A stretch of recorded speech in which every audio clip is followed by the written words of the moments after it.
বিড়ি, সিগারেট, মদ, গাঁজা স্বাস্থ্যের পক্ষে ক্ষতিকর। ওসব ছাড়ুন, এর চেয়ে গল্প শোনার নেশা করুন। সাবস্ক্রাইব করুন দ্য ডার্ক আওয়ার টেলসকে আর শুনতে থাকুন আজকের গল্প।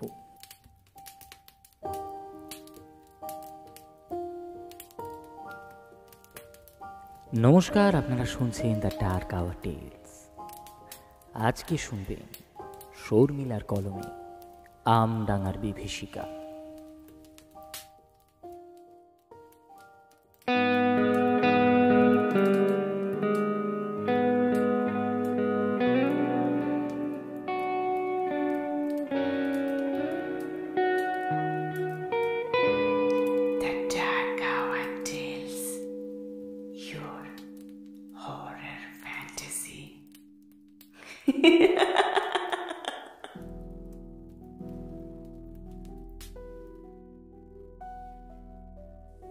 কলকাতায় চাকরিরত রাজিয়া বসু খুবই সাহসী ও যুক্তিবাদী মেয়ে। সে জীবনের কঠিন কঠিন দিনগুলোতে একাই লড়াই করেছে।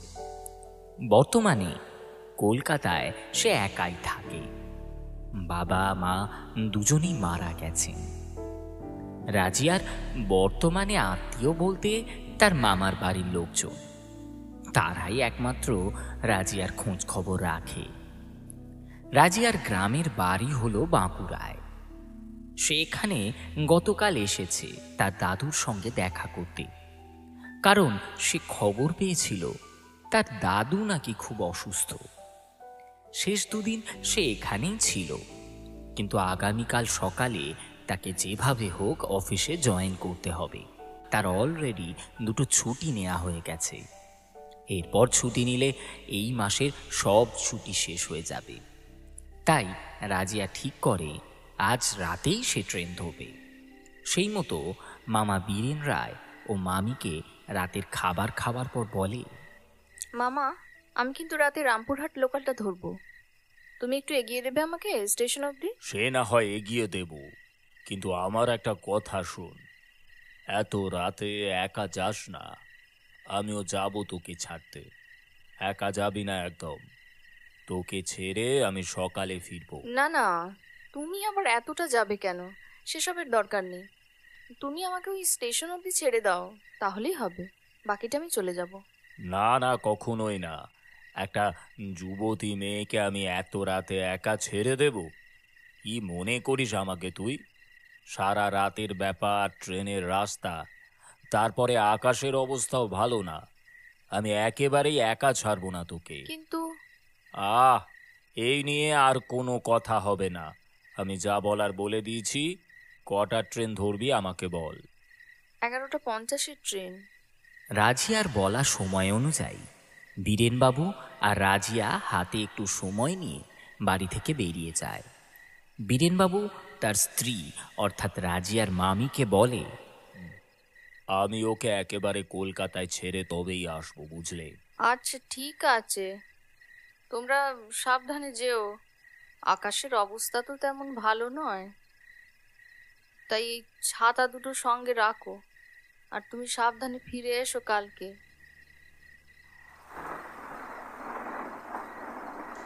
রাত 11:40 নাগাদ ওনারা স্টেশনে এসে পৌঁছালেন। শেষ ট্রেন 11:55। রামপুরহাট লোকাল এই প্ল্যাটফর্মেই আসবে। আমরা বরং এখানেই অপেক্ষা করি মামা। রাজিয়া এই কথাটা বলা মাত্রই ট্রেনের অ্যানাউন্সমেন্ট শোনা গেল। ওই তো অ্যানাউন্সমেন্ট করলো। আমরা তার মানে ঠিক জায়গায় এসে দাঁড়িয়েছি। এই কথা বলার পর দূর থেকে ট্রেনের আওয়াজ শোনা গেল এবং ট্রেনের আলোটাও দেখা গেল। দূর থেকে দেখে মনে হচ্ছিল ট্রেনটা 2 নম্বর প্ল্যাটফর্মেই আসছে। সেই দিকে রাজিয়া আর বীরেনবাবু যথেষ্ট নিশ্চিন্ত হয়ে দাঁড়িয়েছিলেন। কিন্তু ট্রেনটা আস্তে আস্তে যত কাছে আসছিল তত মনে হতে লাগলো যে ট্রেনটা 2 নম্বর প্ল্যাটফর্মে আসছে না। অবশেষে দেখা গেল ট্রেনটা 4 নম্বর প্ল্যাটফর্মে ঢুকেছে। ট্রেনটা 4 নম্বর প্ল্যাটফর্মে আসা মাত্রই রাজিয়া আর বীরেনবাবু রীতিমতো দৌড়ে ট্রেনটাকে ধরার চেষ্টা করলেন, কিন্তু ওনারা ট্রেনের কাছে পৌঁছানোর আগেই ট্রেনটা ছেড়ে দিল। যা, ট্রেনটা বেরিয়ে গেল। কিন্তু কিন্তু এটা কি হলো? অ্যানাউন্স করলে 2 নম্বর প্ল্যাটফর্ম, এমনকি আমি ফোনেও তাই দেখলাম। আর দূর থেকে তো এখানেই আসছে মনে হলো, হঠাৎ ট্র্যাক চেঞ্জ করলো। এসব কখন করলো? হয়তো কোনোভাবে ভুল হয়েছে, বাদ দে। লাস্ট ট্রেনটা তো আছেই, ওটার জন্য অপেক্ষা করি। বারবার বললাম তোকে এত রাতে না আসতে।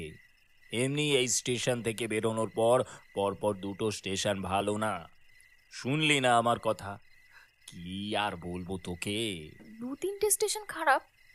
খারাপ তো একটা স্টেশন, তুমি এমনি 2-3টে বানিয়ে দিলে। আর কাল সকালে বেরিয়ে এতটা গিয়ে অফিস করা আমার পক্ষে চাপ হয়ে যেত, তাই জন্যই আজকে বেরোলাম। তুমি আর রাগ করো না। হ্যাঁ, সেই আর কি। জানিস যখন একটা স্টেশন ভালো না, আমরাই রাতে বেরোতে চাই না, সেখানে তুই পাকামো করলি। দূর, স্টেশন আবার খারাপ কি গো? তোমরা বেশি ভূতের ভয় পাও, ওসব ফালতু গল্প। আর ওর ওপর বিশ্বাস করে কিনা স্টেশনে ট্রেন চলাচল বন্ধ করে দিল। তোমার অত চিন্তা করে কাজ নেই, ওখানে এমনিতেই ট্রেন দাঁড়ায় না। সে যাই হোক, ওই স্টেশনের উপর দিয়েই তো যেতে হবে। এসব কথা বলতে বলতে একটা ট্রেন আসার শব্দ কানে পেল ওরা। দেখল 2 নম্বর প্ল্যাটফর্মে ট্রেন ঢুকছে। ট্রেনটাকে আসতে দেখে ওরাও 2 নম্বর প্ল্যাটফর্মে গিয়ে দাঁড়ালো এবং ট্রেনটা আসা মাত্র ট্রেনে উঠে পড়ল। অদ্ভুতভাবেই তারা ওঠা মাত্রই ট্রেনটা ঘস ঘস শব্দ করে ছেড়ে দিল। বাবা, ট্রেন তো পুরো ফাঁকা, একটাও লোক নেই। মামা, এদিকে ট্রেন এত ফাঁকা তো আগে দেখিনি। রাতের দিক, তাই বেশি ভিড় নেই। যাই হোক, বস এখানটায়। বীরেনবাবুরা যে স্টেশন থেকে উঠলেন সেখান থেকে রামপুরহাট যাওয়ার পথে আর একটি স্টেশন পড়ে। স্টেশনটির নাম হলো আমডাঙ্গা। সবাই বলে সেখানে নাকি রাত হলে এক মহিলাকে সাদা শাড়িতে দেখা যায়। বছর 2 আগে নাকি ওই মহিলার ছেলে 12:37 ট্রেনে আমডাঙ্গায় ফিরতে গিয়ে ট্রেন থেকে পড়ে মারা গিয়েছিল। কিন্তু মহিলা সেই কথা বিশ্বাস করতেন না, তাই তিনি রোজ রাত 12:30 ট্রেন আসার অপেক্ষা করতেন স্টেশনে। কারণ উনি বিশ্বাস করতেন একদিন না একদিন ওই ট্রেনে তার ছেলে ঠিক ফিরবে। তারপর একদিন মহিলা ওই ট্রেনের পিছনে ছুটতে ছুটতে ট্রেনের লাইনে পড়ে যান। তার পেছন থেকে একটা ট্রেন এসে মহিলাকে পিষে দেয়। তারপর থেকে নাকি রোজ রাতে ওই সময় মহিলার আত্মাকে আমডাঙ্গা স্টেশনে দেখা যায়। এই গুজব রটার পর আমডাঙ্গা স্টেশন প্রায় বন্ধ হয়ে যায়। এখন রাতে আর কোনো ট্রেন থামে না ওখানে। রাজিয়ার একটু ঘুম ঘুম পাচ্ছে দেখে বীরেনবাবু বললেন, মা, তুই একটু ঘুমিয়ে নে, বুঝলি? আর তুমি? আমি বসে আছি, তুই ঘুমা। গিয়ে আবার অনেকটা জার্নি করতে হবে তোকে। আচ্ছা ঠিক আছে, তবে তুমি আমাকে ওই 1টার দিকে ডেকে দিও।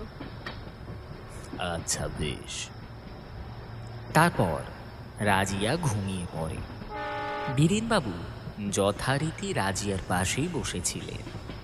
এরকমভাবে অনেকটা সময় কাটার পর হঠাৎ বিশাল কর্কর শব্দে বাজ পড়ায় রাজিয়ার ঘুমটা ভেঙে যায়। রাজিয়া ঘুম থেকে উঠে দেখে বাইরে মুষলধারে বৃষ্টি হচ্ছে, তার সাথে ঝোড়ো হাওয়া বইছে। তারপর রাজিয়া খেয়াল করে বীরেনবাবু তার পাশে নেই। বীরেনবাবুকে পাশে না দেখতে পেয়ে যথারীতি বীরেনবাবুকে খুঁজতে শুরু করে রাজিয়া। সে লক্ষ্য করে যে কামরায় তারা উঠেছিল সেই কামরা পুরোপুরি ফাঁকা। মামা, ও মামা, কোথায় গেলে মামা? এই তো আমি এই দিকে রে। বীরেনবাবুর গলার স্বর অনুসরণ করে এগিয়ে গিয়ে রাজিয়া দেখল বীরেনবাবু ট্রেনের দরজার সামনে দাঁড়িয়ে আছে। এখানে দাঁড়িয়ে আছো কেন? বাইরে খুব ঝড় বৃষ্টি হচ্ছে, তাই জানলা দিয়ে বোঝা যাচ্ছিল না। একটু দেখার চেষ্টা করছি কোন স্টেশন এলো, কিন্তু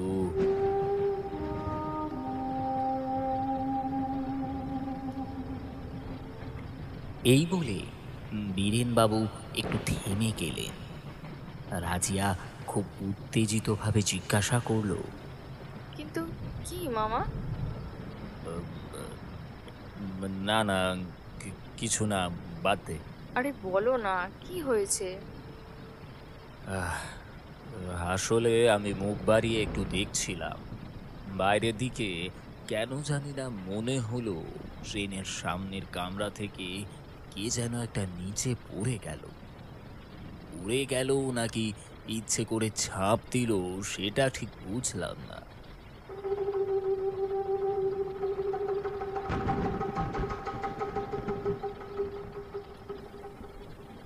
সে কি, এই ঝড় বৃষ্টির মধ্যে এরকম ফাঁকা ট্রেন থেকে কারো তো পড়ে যাওয়ার কথা না? এই কামরা তো পুরো ফাঁকা, মানে সামনের কামরায়ও হয়তো তেমন লোক নেই। তাহলে হয়তো ইচ্ছে করেই ঝাঁপ দিয়েছে। কি জানি, হতে পারে হয়তো এই অন্ধকারে আমি ভুলভাল দেখছি। যাই হোক, বাদ দে। বৃষ্টির ছাট আসছে, ভিজে যাবি, চল ভিতরে গিয়ে বসি। হ্যাঁ চলো। তারপর রাজিয়া আর বীরেনবাবু ভেতরে ঢুকে বসে। ট্রেনটা চলতে চলতে দাঁড়িয়ে গেল হঠাৎ করে।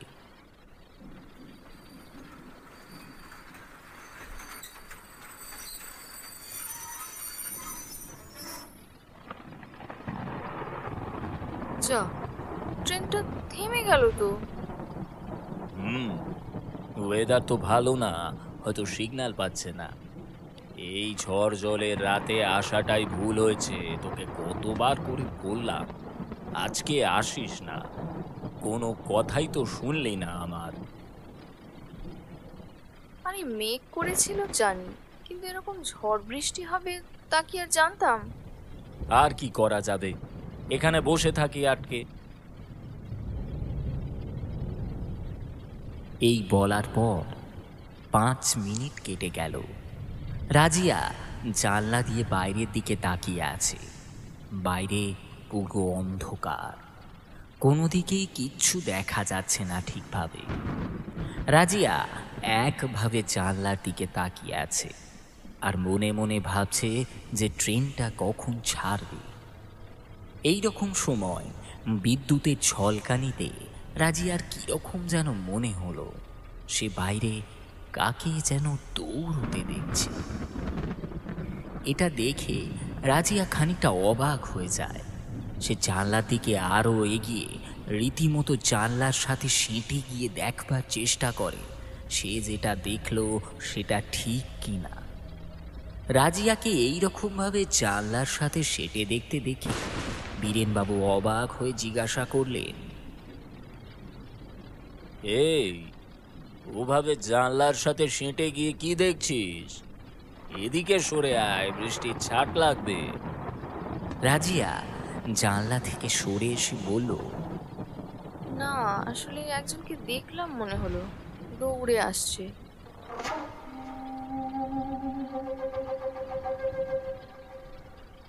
ধুর পাগলি, এখানে লোক আসবে কোথা থেকে এত রাতে?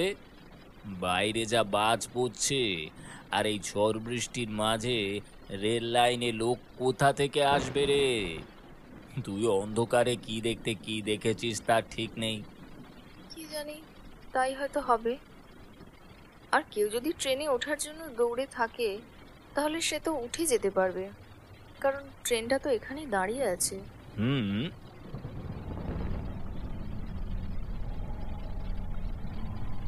তারপর রাজিয়া আর বীরেনবাবু ট্রেন ছাড়বার অপেক্ষা করতে লাগলেন। কিন্তু রাজিয়ার নজর বারবার ওই জানালার বাইরের দিকে চলে যাচ্ছিল। কেন জানি না তার মনটা খচখচ করতে লাগলো। বীরেনবাবু তার নিজের হাত ঘড়িটার দিকে তাকিয়ে দেখলে রাত 12:30 বাজে। দূর, ট্রেনটা কতক্ষণ একই জায়গায় দাঁড়িয়ে আছে, 12:30 বেজে গেল। এই বৃষ্টির মধ্যে এই হয়েছে জ্বালা। সিগন্যাল না পেলে আর কি করা যাবে বলো? তাও ঠিক।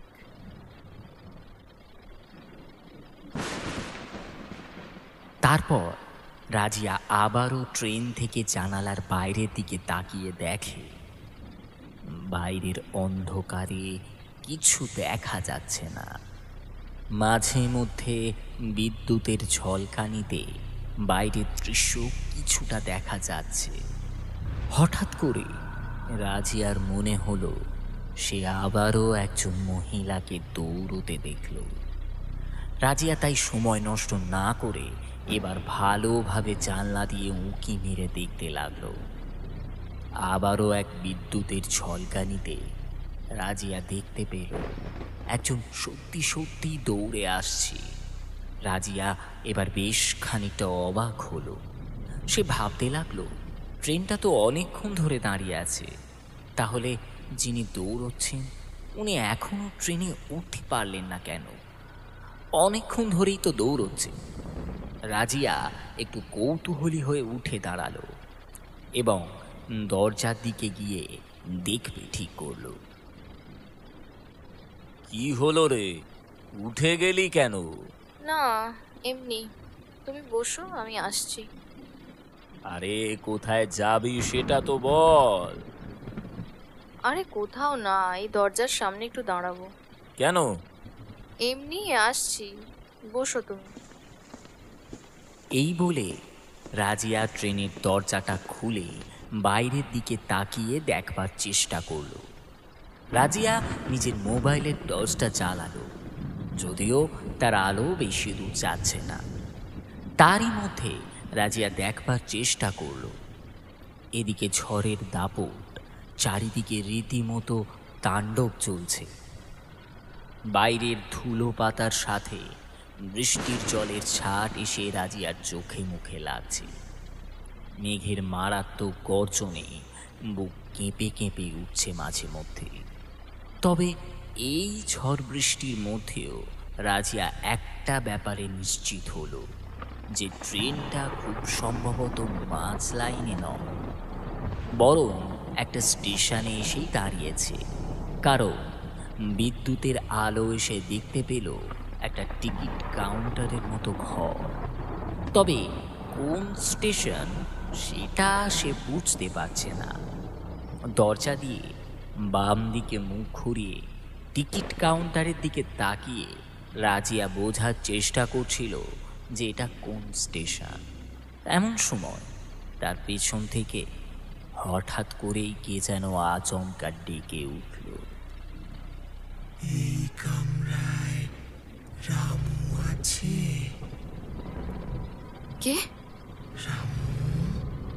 রামু আছে, আমার ছেলে রামু। পিছন ঘুরে দেখল একজন মহিলা দাঁড়িয়ে আছে। বাইরে অনবরত বৃষ্টি পড়ছে আর ঘুটঘুটে অন্ধকার। মহিলার মুখ দেখা যাচ্ছে না ঠিকভাবে, তবে ট্রেনের ভেতরের লাইটের আলোয় এটুকু বোঝা যাচ্ছে যে মহিলার মুখ একটা কাপড় দিয়ে ঢাকা। রাজিয়া একটু ভয়ে ভয়ে উত্তর দিল, না, এই কামরা তো পুরো ফাঁকা মাসিমা। রামু কে? মানে রমেন মিত্র, আমার ছেলে।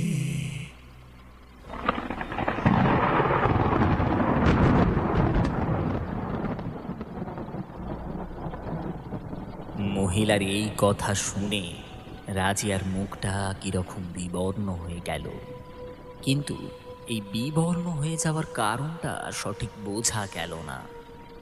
সে তাড়াতাড়ি করে ওই মহিলার মুখের সামনে ট্রেনের দরজাটা আটকে দিয়ে রীতিমতো কাঁপতে কাঁপতে এসে বসলো তার মামা বীরেনবাবুর পাশে।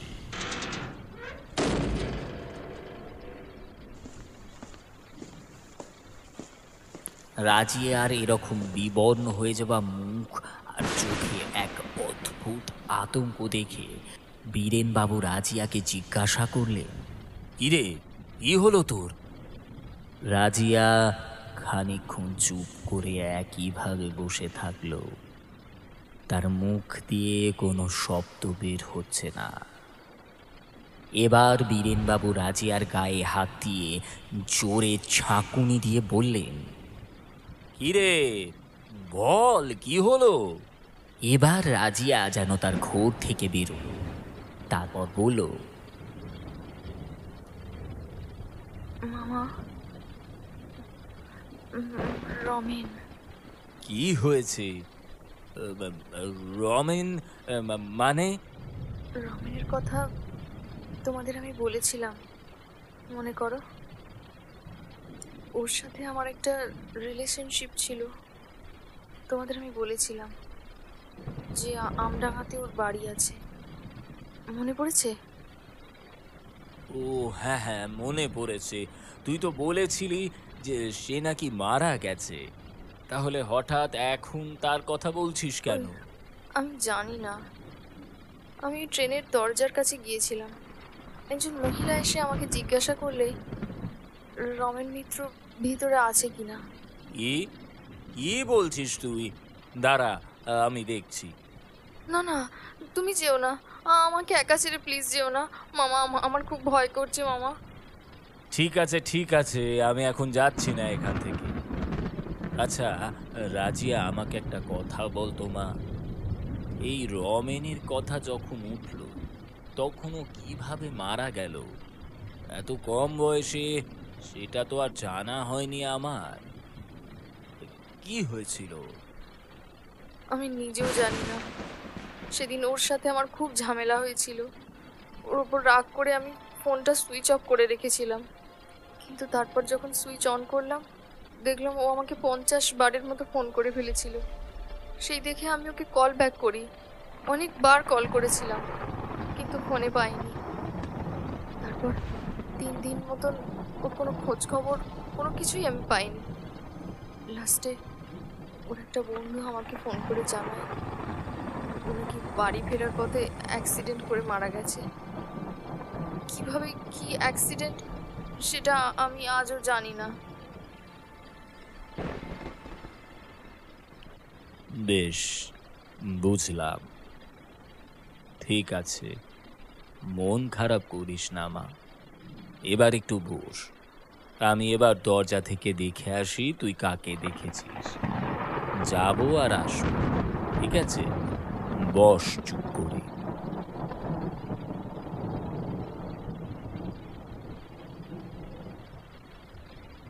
রাজিয়া এখনো মনে মনে ভয় পাচ্ছিল।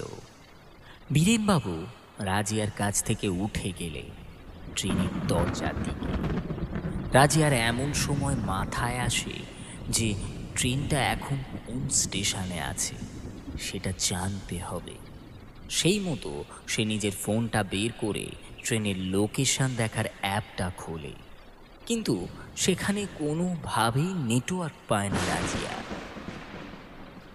তাই সে এটাও দেখতে পায় না যে কোন স্টেশনে আছে সে।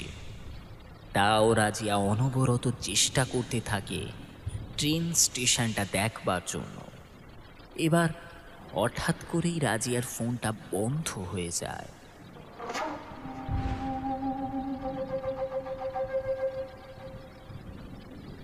এ কি, ফোনটা বন্ধ হয়ে গেল কেন? ফোনে তো চার্জ ছিল। তাহলে ফোনটাকে অন করার অনেক চেষ্টা করে রাজিয়া, কিন্তু তাতেও লাভের লাভ কিছু হয় না। তাহলে কি বাজ পড়ে নষ্ট হয়ে গেল? অন্যদিকে বীরেনবাবু দরজার কাছে যাচ্ছে বলে প্রায় অনেকক্ষণ হয়ে গেল, এখনো ফেরেননি। রাজিয়া কিছুক্ষণ অপেক্ষা করবার পর মনে মনে ভাবে যে দরজায় গিয়ে দেখে আসতে তো এতক্ষণ লাগার কথা না। তারপর সে ওখানে বসেই জোর গলায় ডাক দেয়, মামা, ও মামা, মামা তুমি কোথায় গেলে মামা? উল্টো দিক থেকে কোনো সাড়া পাওয়া যায় না। এবার রাজিয়ার বুকটা ভয়ে কাঁপতে থাকে। সে মনে মনে ভাবতে থাকে, মামার কিছু হলো না তো? কিন্তু হঠাৎ করে তার মাথায় এই রকম চিন্তা হলো কেন, সেটা নিজেও বুঝতে পারে না সে। এবার বেশ কিছুক্ষণ অপেক্ষা করবার পর রাজিয়া ঠিক করলো সে এগিয়ে দেখবে। তাই মনে অনেকটা সাহস সঞ্চয় করে নিয়ে সে উঠে দাঁড়ালো। আসার সময় সে ব্যাগে একটা টর্চ এনেছিল, সেই টর্চটাও সাথে নিল। এবার এক পা করে দরজার দিকে এগোতে লাগলো রাজিয়া। ও মামা, মামা, মামা তুমি কোথায় গেলে মামা? এখনো উল্টো দিক থেকে কোনো উত্তর আসছে না। বেশ অনেকটা এগোনোর পর প্রায় যখন দরজার সামনে গিয়ে রাজিয়া পৌঁছালো, সে দেখল দরজাটা খোলা, কিন্তু দরজার সামনে তার মামা অর্থাৎ বীরেনবাবু নেই। দরজার সামনে বীরেনবাবুকে দেখতে না পেয়ে রাজিয়াও একটু এগিয়ে গেল দরজার বাইরের দিকে। টর্চ দিয়ে দেখার চেষ্টা করলো, কিন্তু তাও সে তার মামাকে দেখতে পেল না। এবার হঠাৎ তার চোখে পড়ল পায়ের কাছে কি যেন একটা পড়ে আছে। রাজিয়া নিচু হয়ে দেখল একটা হাতঘড়িটা হাতে তুলল সে। দেখলো এই ঘড়ি অন্য কারো নয়, তার মামা বীরেনবাবু। হাতঘড়িটা ওই রকম ছিঁড়া অবস্থায় পড়ে থাকতে দেখে রাজিয়ার মনের ভয়টা যেন আরো দ্বিগুণ হয়ে গেল। তারপর সে আরো জোরে চেঁচিয়ে উঠে ডাকতে লাগলো তার মামাকে, মামা, ও মামা। এমন সময় তার মনে হলো তার মাথার মধ্যে থেকে কি যেন একটা পড়লো। রাজিয়া হাত দিয়ে মাথায় কি পড়েছে দেখতে গেল। তারপর রক্ত, রক্ত কোথা থেকে এলো? এই বলে যথারীতি ওপরের দিকে তাকালো রাজিয়া। তখন এক ভয়ঙ্কর দৃশ্য দেখে রাজিয়া রীতিমতো কয়েক সেকেন্ডের জন্য পুরোপুরি চুপ হয়ে গেল।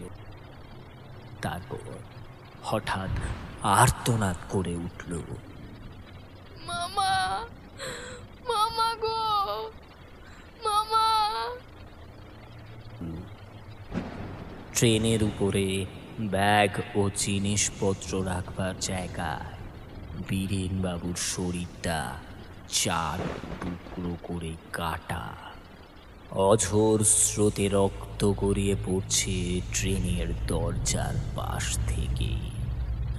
এই ভয়ানক দৃশ্য দেখে রাজিয়ার যে কি করা উচিত সেটুকু ভাবার মতো অবকাশ সে পেল না।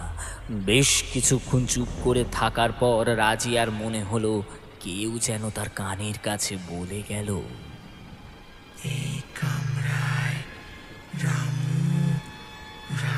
আছে।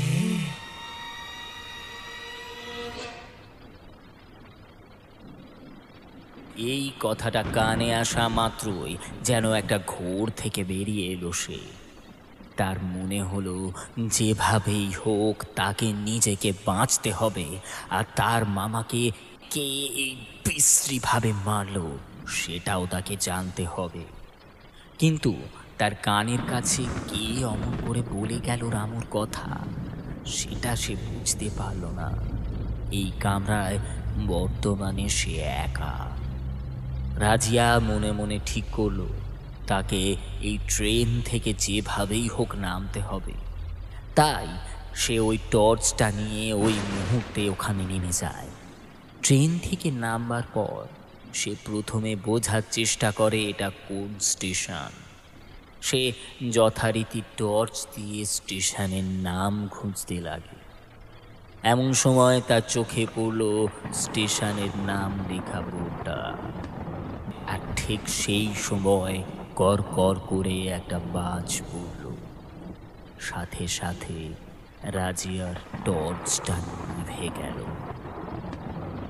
একটা দমকা হাওয়া এসে রাজিয়ার মুখে লাগলো। রাজিয়া ট্রেনের বাইরে বাকি কামরাগুলোর দিকে আঁতকে উঠল। সে দেখল সেই কামরাগুলোতে একজনও লোক নেই। এবার তার অবাক লাগলো, কারণ একটা ট্রেনে কেউ নেই। এটা কি সম্ভব? এটা কি কখনো হতে পারে? এ কি, একটা লোক নেই? এটা কোন স্টেশন? কে?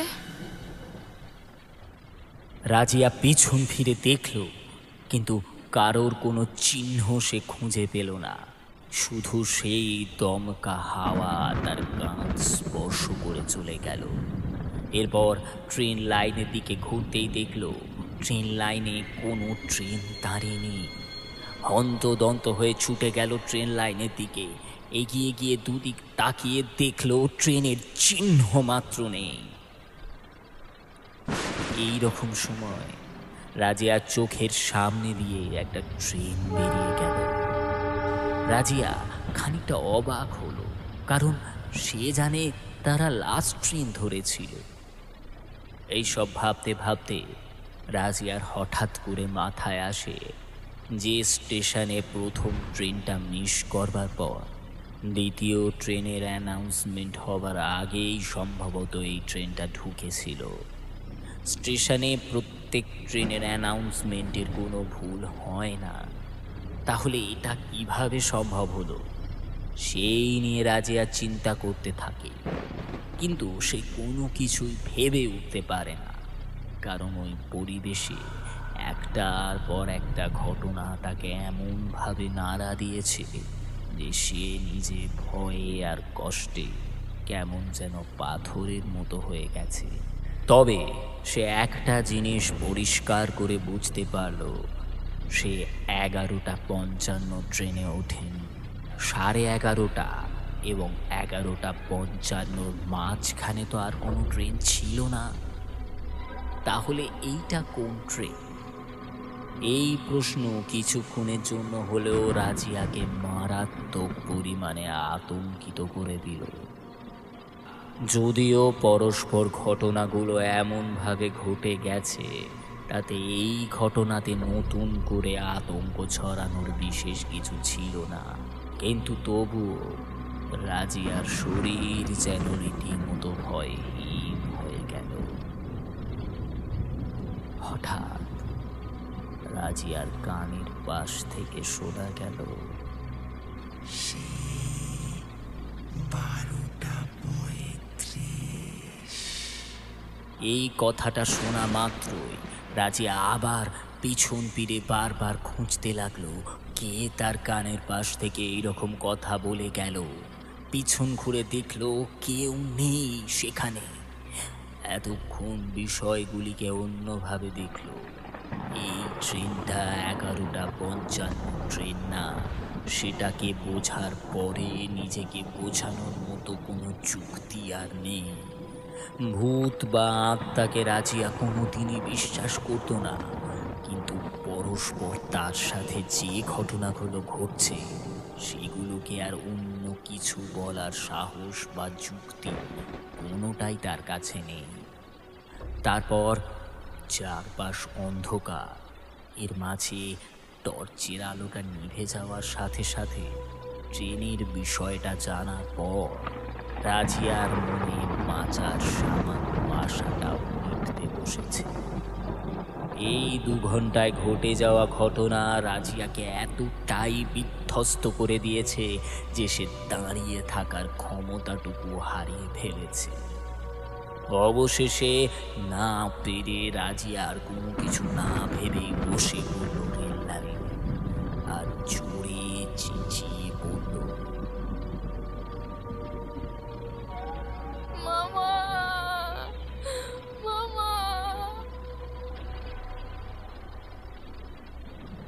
দূর দূরান্ত এতটাই নিস্তব্ধ যে রাজিয়ার চেঁচানো শব্দটা তার কাছেই ফিরে এলো।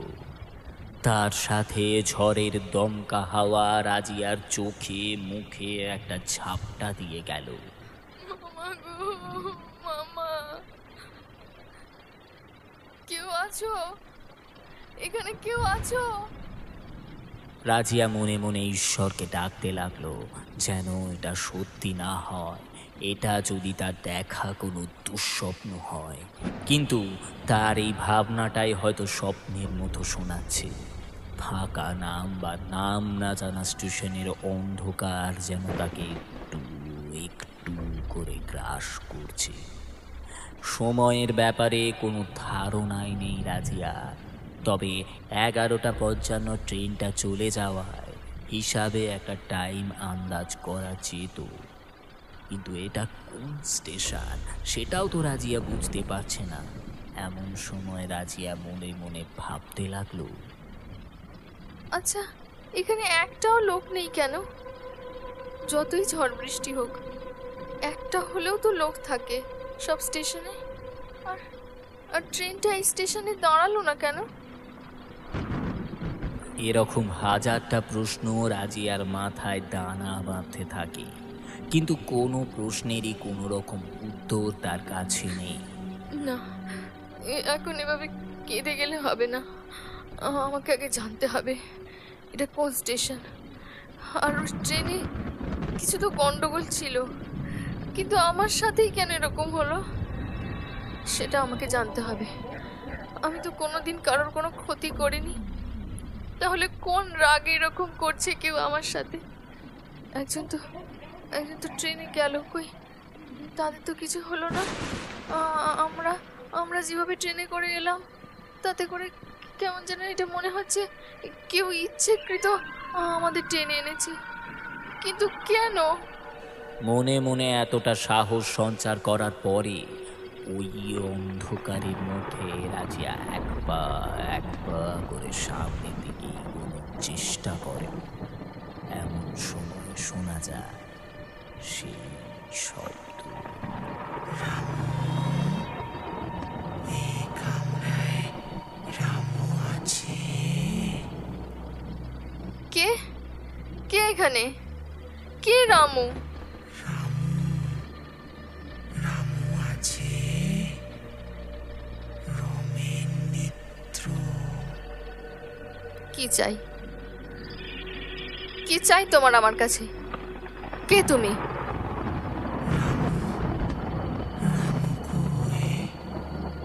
আরে কে রামু?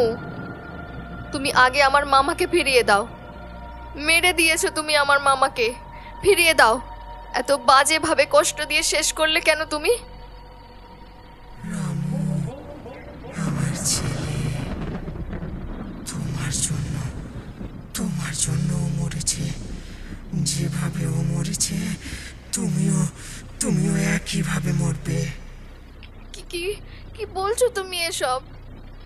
এমন সময় রাজিয়ার মাথায় আসে রমেন মারা যাবার পর সে তার আরও অন্যান্য বন্ধুদের থেকে কয়েক মাস পরে জানতে পেরেছিল যে রমেনের মা মীনা মিত্র রমেন মারা যাবার পরই মারা যান। যদিও এই চারপাশ থেকে ভেসে আসা প্রত্যেকটা কথা আর পর ঘটে যাওয়া ঘটনাগুলো রাজিয়ার কাছে স্পষ্ট যে মীনা মিত্র বেঁচে নেই, কিন্তু এই ভীষণ অন্ধকারের মধ্যে যেই কথাগুলো মাঝে মাঝে কানে ভেসে আসছে তাতে করে এই কথাটা স্পষ্ট যে ইনি রমেনের খুব কাছের কেউ। তবে ইনি যে বলছেন রমেন ওনার ছেলে, কিন্তু সেটা কি করে সম্ভব? ভূতের অস্তিত্ব কোনো দিনই স্বীকার না করা রাজিয়ার মাথায় এরকম হাজারো প্রশ্ন ভিড় করে আসছে। রাজিয়ার নিজের এত দিনের ভূত কেন্দ্রিক অবিশ্বাসের দেওয়ালটা এরকম যেন ভেঙে যাচ্ছে ধীরে ধীরে। পরপর একভাবে যা ঘটনা ঘটছে তার সাথে, এমনটা সে দুঃস্বপ্নতেও ভাবতে পারেনি। সব কিছুকে মনের ভুল বলে উড়িয়ে দেওয়ার জায়গাতেও রাজিয়া এখন নেই।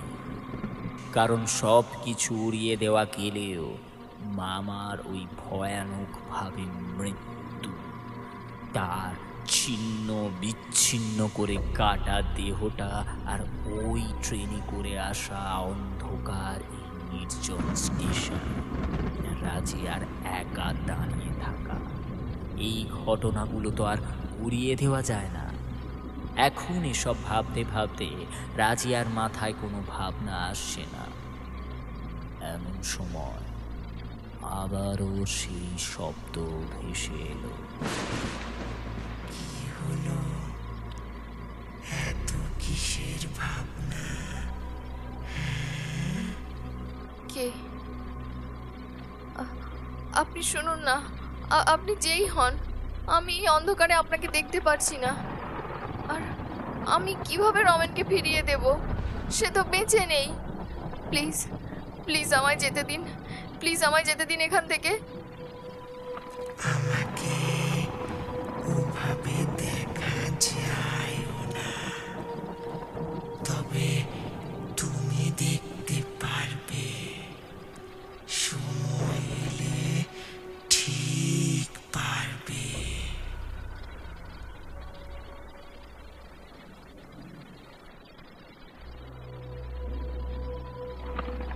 এই কথাটা শুনে রাজিয়ার গায়ে কাঁটা দিয়ে উঠল। কোনো কিছু শোনা বা বোঝার আগেই সে একটা জিনিস বুঝল, তার বাঁচার সব পথ বন্ধ হয়ে গেছে। কিন্তু কেন এই ভয়ঙ্কর মৃত্যু তার দিকে এইরকমভাবে ধেয়ে আসছে, সেটা তাকে জানতে হবে। রমেনকে তো তুমি মেরেছ। তোমার জন্য ওকে মরতে হয়েছে। কি? না, কোথাও ভুল হচ্ছে। আমি কেন মারতে যাব ওকে? আমি মারিনি। ভুল হচ্ছে কোথাও আপনার। কোথাও কোনো ভুল হয়নি আমার। রামু আমাকে সব বলেছিল টেলিফোন করে। তোর জন্য সব হয়েছে।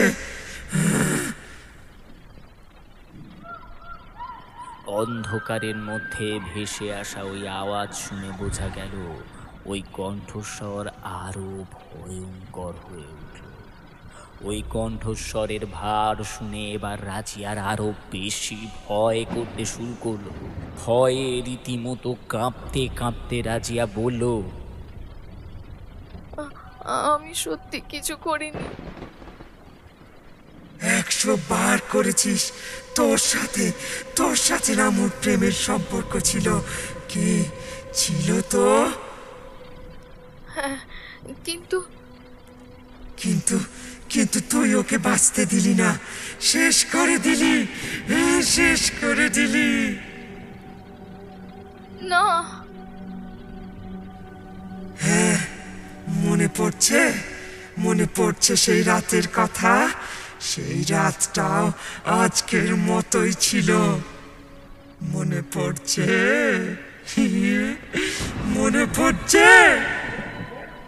কোন রাত? সেই রাতে আমি বহুদিন পর আমার ছেলেকে দেখার জন্য অপেক্ষা করছিলাম। ওকে বারবার ফোন করে জিজ্ঞাসা করছিলাম ওর ট্রেন কোথায়। আর তুই তখন ওর সাথে এই কারণে ঝামেলা করছিলি যে ও বাড়ি কেন আসছে। এবার মনে পড়েছে মনে?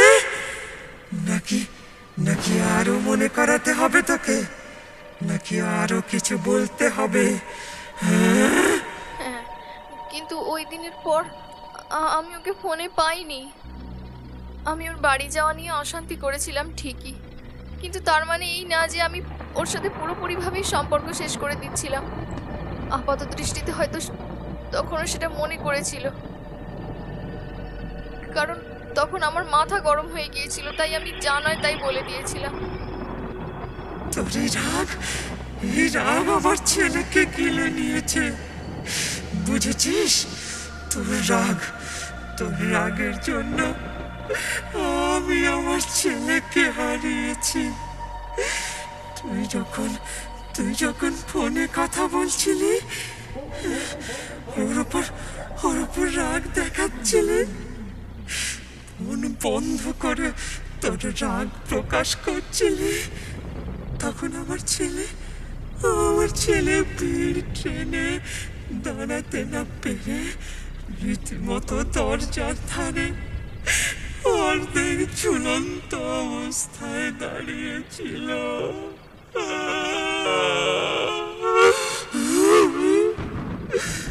আর সেই ঝুলন্ত অবস্থায়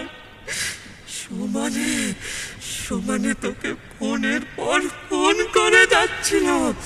তোকে ফোন করতে করতে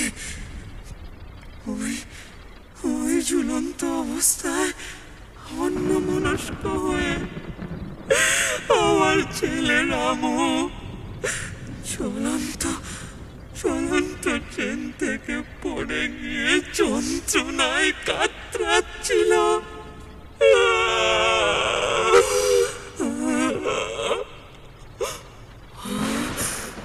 আর তারপর একটা ট্রেন এসে ওকে পিষে ছিন্ন বিচ্ছিন্ন করে চলে গিয়েছিল তোর জন্য। কিন্তু এবার আরো বলি শোন। সেদিন রাত 12টা থেকে আমি যেখানে তুই বসে আছিস ঠিক ওই জায়গায় দাঁড়িয়ে একভাবে তাকিয়ে অপেক্ষা করছিলাম কখন আমার ছেলের ট্রেনটা আসবে। ট্রেনটা 12:37 সেখানে পৌঁছলো। স্টেশনে আমি পাগলের মতো কামরা থেকে এই কামরা ওই কামরা ছুটছিলাম। সবাইকে জিজ্ঞাসা করছিলাম, রামুকে কেউ দেখেছ কিনা? আমার রামুকে কেউ দেখেছ? অনেক জিজ্ঞাসা করলাম, কিন্তু তারপর ওই ট্রেনে একটা কামরায় থাকা লোক আমাকে বলল আগের স্টেশনে নাকি হুবহু আমার বর্ণনার সাথে মিলে যাওয়া একটা ছেলে ট্রেন থেকে পড়ে গেছে। তারপর আমি অনেক খোঁজ নিয়ে জানতে পারলাম ওই ট্রেন থেকে পড়ে যাওয়া ছেলেটা আর কেউ নয়, আমার ছেলে রামু।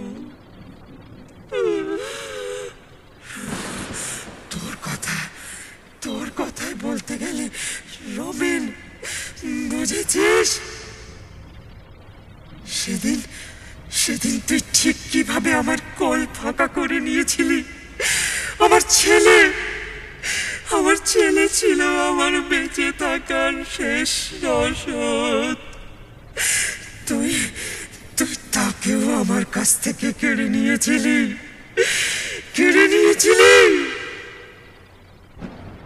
আমি এত কিছু জেনে বুঝে করিনি, তবে নিজের অজান্তেই আমি যা করে ফেলেছি তার জন্য আমার সত্যি খুব খারাপ লাগছে।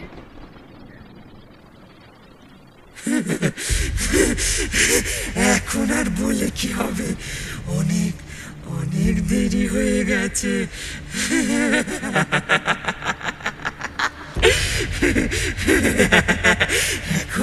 এখন আর বলে কিচ্ছু হবে না, কিচ্ছু না।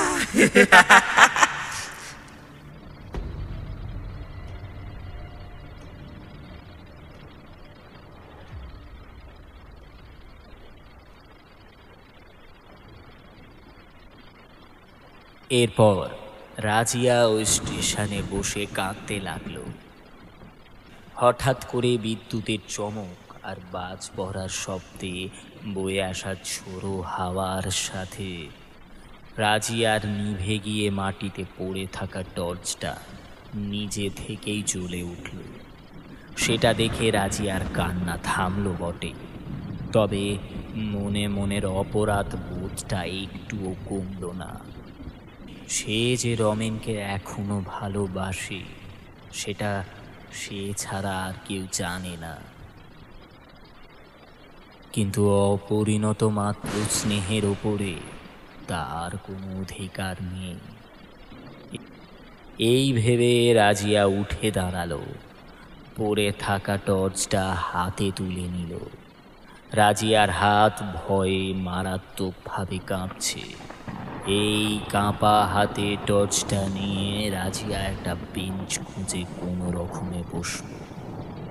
এত রাতে ফেরার কোনো উপায় নেই।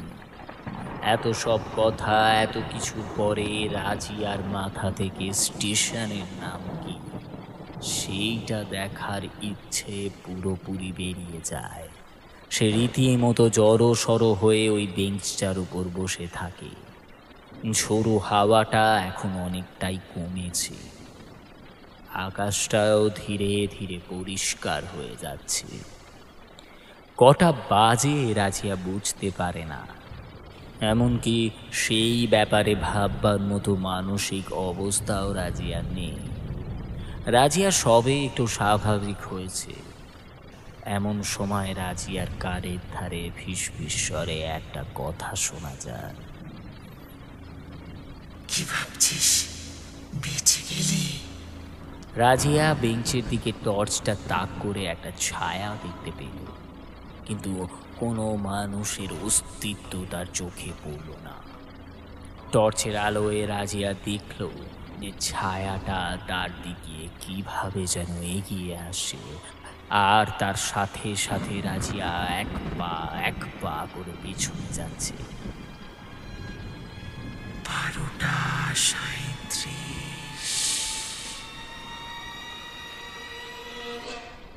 পিছনে সরতে সরতে রাজিয়া একেবারে স্টেশনের শেষ প্রান্তে এসে পৌঁছায় এবং রেল লাইনের মধ্যে আচমকা পড়ে যায়। তার সাথে সাথে টর্চটাও স্টেশনের এক প্রান্তে পড়ে থাকে। সেই মুহূর্তে একটা ফুল স্পিডের ট্রেন রাজিয়ার দিকে এগিয়ে আসে। রাজিয়া রেল লাইন থেকে ওঠার সব রকম চেষ্টা করতে লাগলো, কিন্তু কোনো মতে সে উঠতে পারল না। ট্রেনটা একদম তার কাছাকাছি চলে এসেছে। ভয়ে আতঙ্কে রাজিয়া মুখ চাপা দিয়ে আসন্ন মৃত্যুর জন্য অপেক্ষা করতে লাগলো। এই বুঝি মৃত্যু তাকে গ্রাস করবে, কিন্তু না, ট্রেনটা পাশ দিয়ে চলে গেল তার, এবং একটা পুরুষালী অবায়ব তার সামনে দিয়ে ট্রেন লাইন বরাবর হেঁটে যাচ্ছে।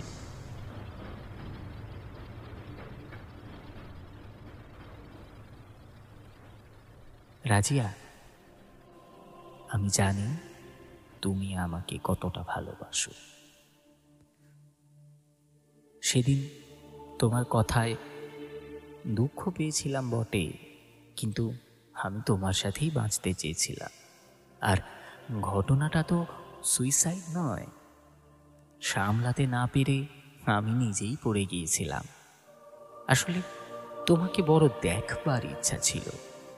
আজ তোমার সাথে দেখা হয়ে গেল। আজ আমার আর আমার মায়ের মুক্তি, আর মুক্তি এই আমডাঙ্গা স্টেশনেরও।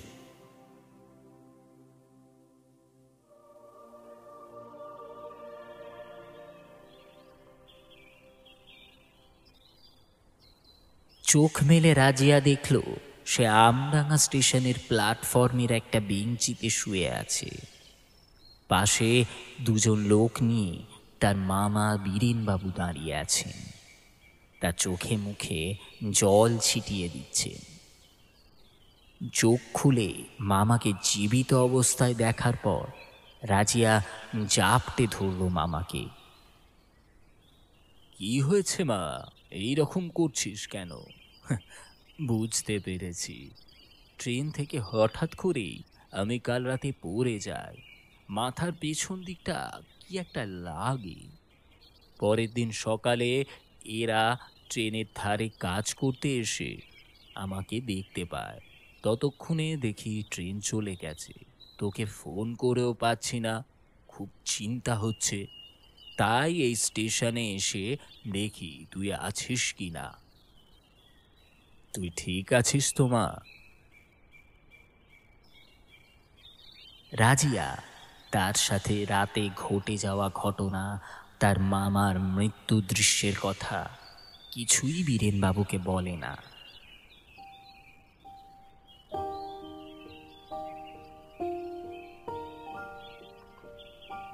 আজ শুনছিলেন শর্মিলার কলমে আমডাঙার বিভীষিকা।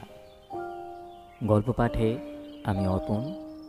বিভিন্ন চরিত্রে অর্পণ, প্রিয়া এবং অন্তরা। এরকমই আরও গল্প শুনতে সাবস্ক্রাইব করুন দ্য ডার্ক আওয়ার টেলস চ্যানেলকে।